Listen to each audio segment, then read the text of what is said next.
নমস্কাৰ শ্ৰদ্ধাৰ কৃষক ৰাইজ পোনপ্ৰথমে সকলোকে নৱবৰ্ষৰ আৰু ভোগালী বিহুৰ শুভেচ্ছা জনালোঁ আপোনালোকক জনাব পাই মই সুখী হৈছোঁ যে মৰিগাঁও জিলা প্ৰশাসনে কৃষি বিভাগৰ উদ্যোগত ইতিমধ্যে কৃষক পঞ্জীয়ন প্ৰক্ৰিয়া আৰম্ভ কৰিছে পিএম কিষাণ আৰু কৃষি বিভাগৰ অন্যান্য আঁচনিৰ সুবিধা পাবলৈ হ'লে এই পঞ্জীয়ন বাধ্যতামূলক শ্ৰদ্ধাৰ কৃষক ৰাইজ কৃষক পঞ্জীয়ন এনে এক প্ৰক্ৰিয়া যাৰ জৰিয়তে কৃষকসকলে এক পৰিচয় লাভ কৰিব পাৰিব এই পৰিচয় পত্ৰৰ জৰিয়তে সম্পূৰ্ণ স্বচ্ছতাৰে কৃষি বিভাগৰ বিভিন্ন আঁচনি দ্ৰুত সুবিধাও লাভ কৰিব পাৰিব গতিকে পলম নকৰি কৃষক বন্ধুসকলে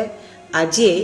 জিলাৰ কৃষি বিভাগৰ কাৰ্যালয় কৃষি উন্নয়ন বিষয়া কৃষি সম্প্ৰসাৰণ সহায়ক গাঁও প্ৰধান অথবা নিকটৱৰ্তী CSC চেণ্টাৰত যোগাযোগ কৰি আপোনালোকে পঞ্জীয়ন নিশ্চিত কৰক ধন্যবাদ